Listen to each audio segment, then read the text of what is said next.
ہم سب کو اپنا انالیسس کرنا چاہیے کہ ہم کتنی اللہ سے رسالت مآب صلی اللہ علیہ وآلہ وسلم خاتم الانبیاء ہیں، جہانوں کے سردار ہیں، ختم الرسل ہیں، فرماتے میں تو 70 مرتبہ سے زیادہ دن کو استغفار کرتا ہوں۔ جن کے ذمے گناہ ایک بھی نہیں ہے وہ تو استغفار کریں، اور ہم جیسے جو گناہوں سے لتڑے ہوئے ہیں وہ ایک دفعہ بھی استغفار نہ کریں، پھر ہم اللہ سے آسانی طلب کریں،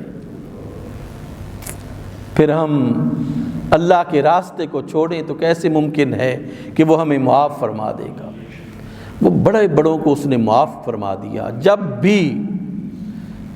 بھی کوئی شخص انتہائی گناہگار، سب سے بڑا گناہگار اپنے آپ کو کہتا ہے،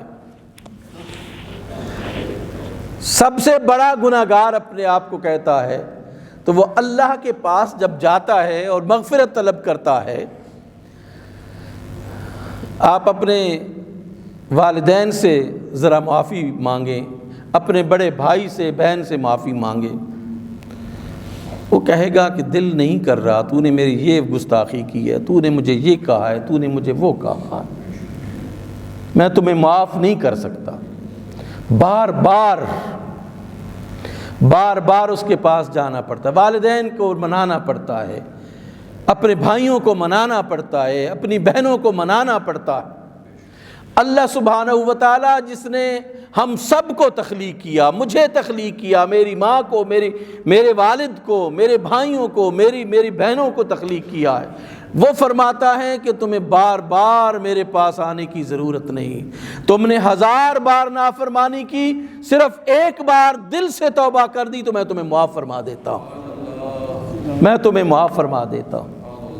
یہ شیطان ہے نا جس نے ایک مکمل مورچہ بنایا ہوا ہے اللہ سبحانہ و تعالیٰ کے احکام کے سامنے اور کھڑا ہے۔ سیدنا جبریل امین علیہ السلام بارگاہ رب العزت میں تھے۔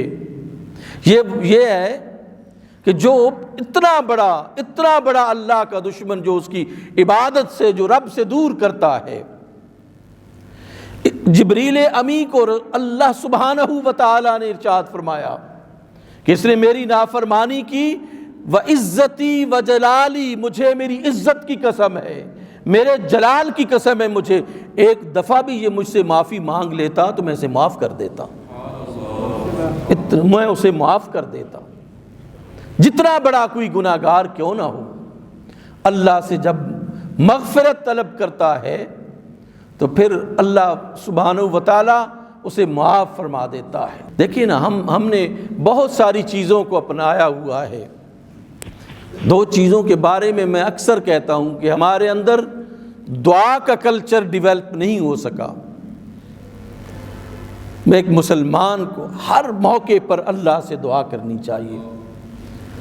دیکھیے رسول اللہ صلی اللہ علیہ وآلہ وسلم نے جب یہاں تک ہمیں بتا دیا کہ بیت الخلاء میں جانے کی کون سی دعا ہے اور واپس آنے کی کون سی دعا ہے، تو آپ یوں سمجھے کہ زندگی کے ہر معاملے میں رسول اکرم صلی اللہ علیہ وآلہ وسلم نے ہمیں دعائیں سکھائی ہیں۔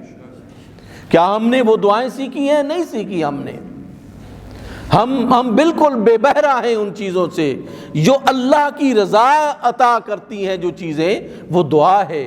ہمیں دعا کا کلچر ڈیولپ کرنا چاہیے تھا۔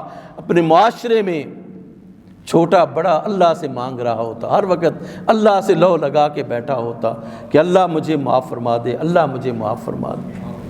ہمارے بچوں میں یہ کلچر ڈیولپ ہونا چاہیے، جوانوں میں، بوڑھوں میں ہونا چاہیے۔ لیکن کوئی شخص اللہ کی طرف رجوع نہیں کرتا، حالانکہ اللہ فرماتا ہے فَفِرُّوا إِلَى اللَّهِ، اللہ کی طرف تم بھاگے آؤ۔ ہم نہیں جاتے اللہ کی طرف۔ ہم یہ سمجھتے ہیں کہ یہ حسن، یہ جوانی، یہ دولت، یہ گھر بار، یہ سواریاں، یہ سب ہماری محنت سے ہیں۔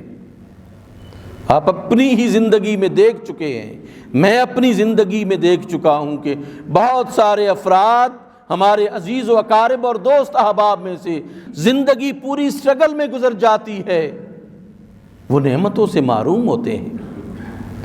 اور بعض ہمارے وہ دوست بھائی ہیں جو محنت نہیں بھی کرتے، اللہ ان کو فراوانی عطا کرتا ہے۔ یہ اس وجہ سے نہیں کہ میں نے زیادہ محنت کی ہے اور اس نے کم محنت کی ہے، یہ اللہ کے فضل سے یہ سارا کچھ ہوتا ہے۔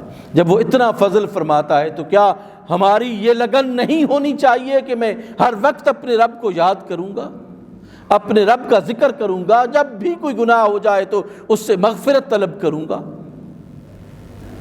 پھر کوئی مشکل بھی نہیں ہے، کوئی مشکل نہیں ہے کہ تمہیں جو ہے وہ کسی کی منت سماجت کر کے کوئی سفارش لے کے جانی پڑے گی۔ تم آؤ مسجد میں آؤ، دو رکعت نماز استغفار پڑھو، اللہ گناہ معاف فرما دے گا۔ اپنے گھر میں بیٹھے استغفار کرو، اللہ تمہیں گناہ معاف فرما دے گا، تمہارے راستوں کو آسان کر دے گا۔ استغفار کرنے والے کا رزق کبھی کم نہیں ہوتا۔ اللہ کی ذات کے ساتھ تعلق رکھنے والا کبھی ناکام اور خاسر نہیں ہوتا۔ آئیں ہم آج کی اس دنیا میں یہ جو مٹیریلسٹک ورلڈ ہے، جس کی صرف اور صرف مادے پر جو ہے وہ بنیاد ہے، اس کو چھوڑیں، جس کی روحانیت اور اللہ کے ذکر پر اور اللہ کی ذات پر بنیاد ہے، اس دنیا کا آغاز کریں۔ ہم اللہ کو مت چھوڑیں، ہم سب اللہ سے ہیں۔ وہ جب چاہے گا ہم زندہ رہیں گے، وہ جب چاہے گا ہم بیمار ہوں گے، وہ جب چاہے گا ہمیں موت آ جائے گی۔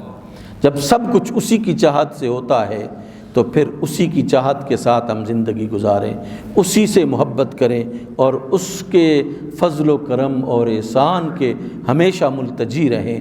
اللہ سبحانہ و تعالی ہمیں عمل کی توفیق نصیب فرمائے۔ وما علینا الا البلاغ۔